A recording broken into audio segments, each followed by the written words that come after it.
مفلسی حصے لطافت کو مٹا دیتی ہے، بشر کو بشر کی اوقات بھلا دیتی ہے۔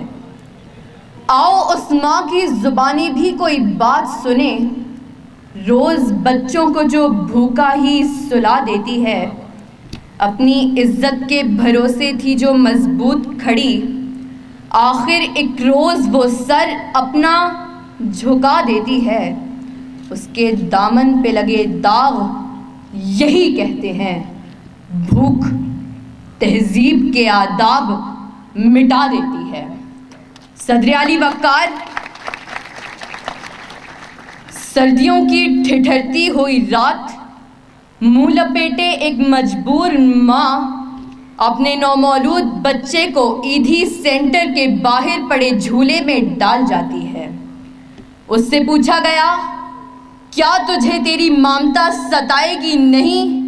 اس بچے کی سسکیاں تجھے رلائیں گی نہیں؟ اس کی چیخیں تیرے کانوں سے ٹکرائیں گی نہیں؟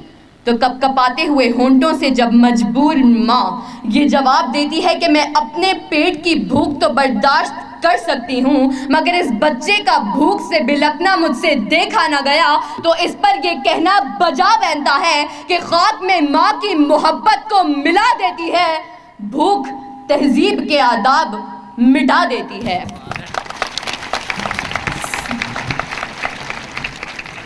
صدر علی وقار۔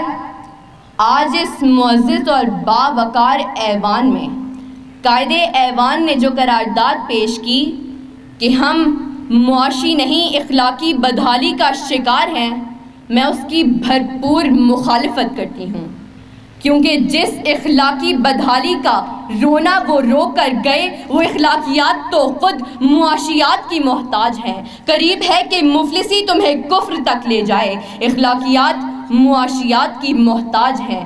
آئیے دلائل سے بات کرتے ہیں۔ روٹی کے چند ٹکڑوں اور قابل گزارا دودھ کی قلت سے تھر پارکر میں دم توڑنے والے مجبور بچوں کا اصل مسئلہ اخلاقیات نہیں معاشیات ہے۔ اسی شہر لاہور میں غربت سے تنگ آ کر بشرا نامی خاتون اپنے 2 معصوم بچوں کے ساتھ چلتی ہوئی ٹرین سے ٹکرا جائے تو اس کا اصل مسئلہ اخلاقیات نہیں معاشیات ہے۔ زرد چہرہ، آنکھیں اندر کو دھسی ہوئی اور بڑھاپے کی وجہ سے پورے جسم پر جھریاں لیے نشتر اسپتال ملتان کے باہر فقط 2 کلو آٹے کے عوض خون بیچنے والے بوڑھے کا اصل مسئلہ اخلاقیات نہیں معاشیات ہے۔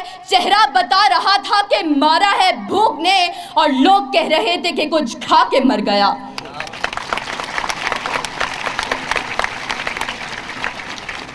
صدر علی وقار۔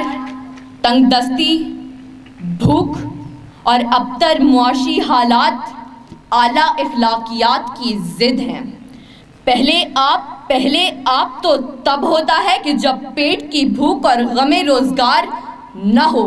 2 × 2 4 روٹیوں کی بجائے 2 × 2 4 تو تب ہوتے ہیں کہ جب پیٹ کی بھوک اور غم روزگار نہ ہو۔ بیٹی کا 4 دیواری میں رہنا، خاندان کی عزت پر کٹ مرنا، یہ سب تو تب ہوتا ہے کہ جب پیٹ کی بھوک اور غم روزگار نہ ہو۔ چاند روٹی کی بجائے چاند میں چرخہ کاٹتی بڑھیا تو تب دکھائی دیتی ہے کہ جب پیٹ کی بھوک اور غم روزگار نہ ہو۔ فاقوں نے تصویر بنا دی آنکھوں میں، گول جو بھی چیز ہو روٹی لگتی ہے۔ اور تو اور عبادت و ریاضت بھی تب ہوتی ہے کہ جب پیٹ کی بھوک اور غم روزگار نہ ہو۔ کون عاشق خدا کی ذات کا ہے، سارا چکر معاشیات کا ہے۔ صدر علی وقار۔ آئیے زمینی حقائق کا جائزہ لیجئے۔ آج کشمیر میں مسلمانوں کو اپنے گھروں میں بند ہوئے 115 دن گزر گئے۔ ہم نے اخلاقیات کا مظاہرہ کرتے ہوئے اقوام متحدہ میں قراردادیں پیش کی تو اسلامی ممالک نے پاکستان کی حمایت کے بجائے ہندوستان کی حمایت کی۔ تو کیا اس کی اصل وجہ یہ ہے کہ ہم اخلاقی پستی کا شکار ہیں؟ نہیں صدر علی وقار، ہرگز نہیں، بلکہ اصل وجہ تو یہ ہے کہ ہم معاشی طور پر کمزور ہیں۔ اس کمزوری کا علاج بھارت کی عالمی معیشت ہے۔ ہمیں یہ بات تسلیم کرنی ہوگی کہ ہم اخلاقی نہیں بلکہ معاشی بدحالی کا شکار ہیں، کیونکہ یہ اخلاقیات تو خود معاشیات کی محتاج ہیں۔